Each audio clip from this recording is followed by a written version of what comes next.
Hey there, welcome back. This is Nevermind the What, a show where I interview musicians from the New York City area and beyond. Today I have UG. Hi. There are many ways to be part of the current musical ecosystem, and UG is one such example of this fact. He is a composer, sure, but he's also a pianist, a conductor, and perhaps most importantly, an advocate. Through the founding of his own ensemble, he has created opportunities for young composers from his home country of China and uses his status as a conductor to perform new music with the care it deserves. G and I spoke a bit of his ventures and his influences as a musician.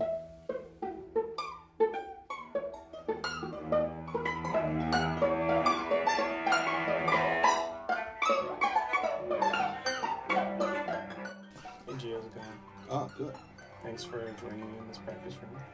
We almost just got kicked out, but I'm hoping that we will not get kicked out during this interview.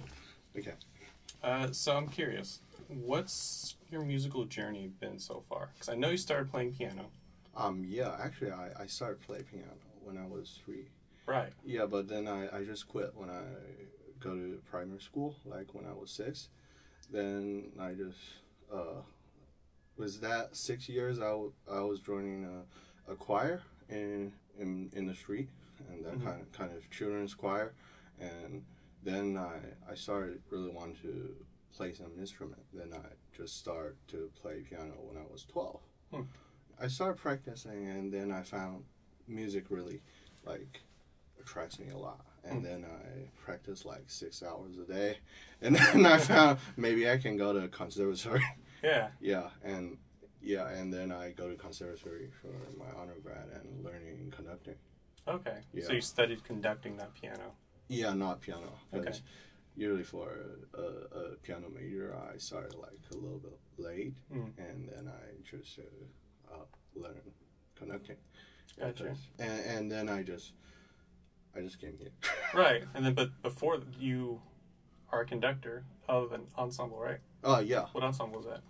It's called Ensemble Novel, and me and my friends, we established an ensemble together because there's just a few ensembles for Chinese composers to do some new music, because in China the classical music market is really small, and people are most concentrated in the classical and romantic period music, and even the 20th century music, it's not performed a lot. So we're going to like create a group for the young composers, for them to write whatever they want, because for those commissions, they are usually limited, and it's not really for young new composers. It's for the composers who are already being successful. Gotcha. Yeah. So ensemble specifically for young Chinese composers. Yeah, mostly Chinese composers, but we accepted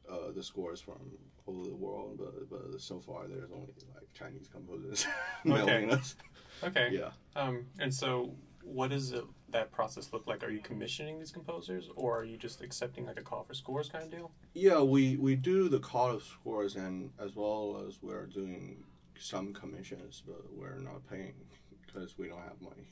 Gotcha. Yeah, but we got a group of people who are very passionate to new music. Yeah, and so I think that's good.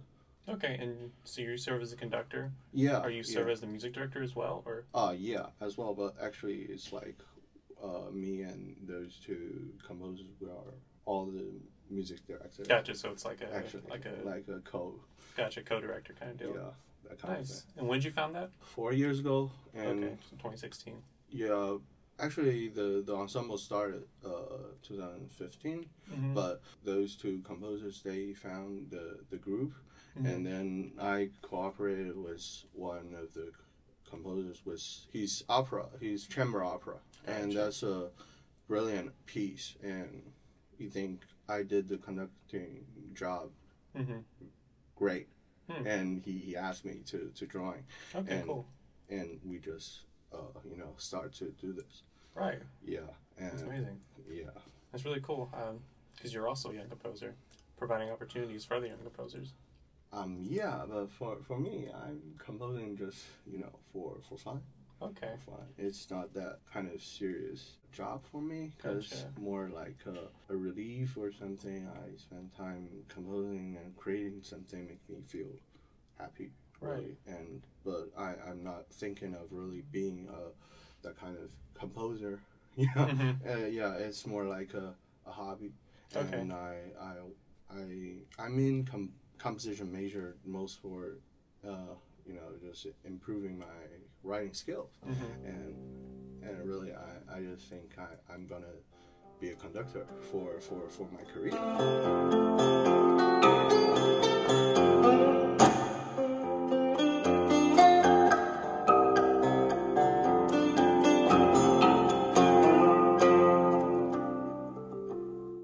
So you started piano, Yeah. then kind of left it, came back to it, started conducting. Yeah. And then, so what made you want to get into composition? Because I know you already said that it makes you happy, but like, what was the impetus for you to be like, I'm gonna go study composition in New York?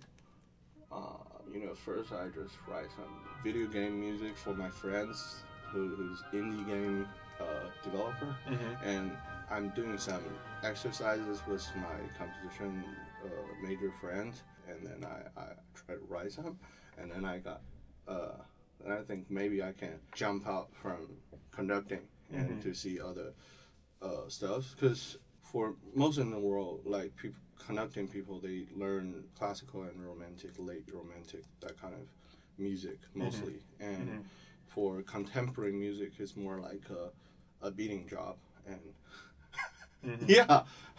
And although there are some conservatories that has really a contemporary music conducting major for maybe graduate students, but like there's not that much. And I want to know those contemporary music as well. So yeah, that's a reason for I'm going to come soon. Yeah, it sounds like you're trying to like carve out a niche for yourself of like the contemporary conductor guy. Yeah. Yeah, that makes sense. Yeah, and in China, I'm gonna like develop the market of that contemporary music, because if no one produce anything, then there won't be market. You won't know. You won't just say, oh, there's no market. Well, then we just don't do that. You're just trying to create the market, more or less. Yeah, because for our little ensemble so far, last year we did a concert for of feminism, and we combined the videos and music, and there are some interviews to some female celebrities, and there was like thousands of audiences, and I think that they all gave a very good feedback to both the music and the interview, so it will work. Yeah, sounds like you've done some some events and they've done well. Yeah, and for why I'm choosing here, came here to New York City, is like here is all what new things happen, new concerts or new concepts, all these things. So that's why I came here. Yeah, it's pretty happening. Yeah, new music scene.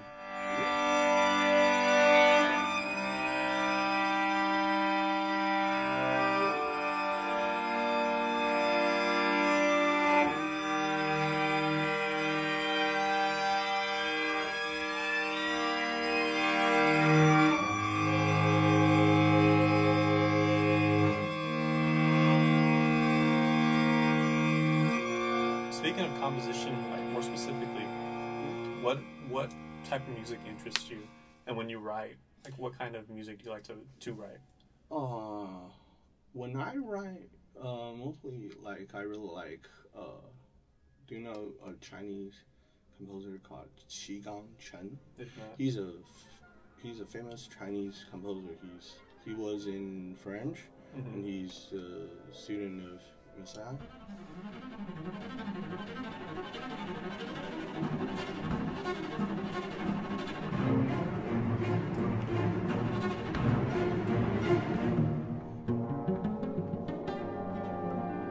Okay.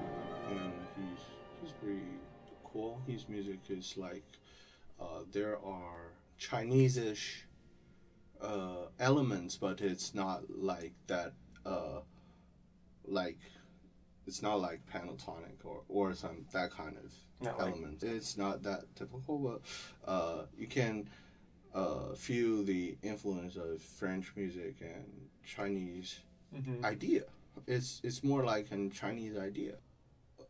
Chinese music, there are many like great ideas, but it's not for today's audiences. Like for the sound presenting the space, or like the overtones are called the space. But today we don't think the music are that kind of thing. So it no longer works. But that kind of idea still could inspire people. Like for me, I'm still like thinking from the old books, Chinese musical books.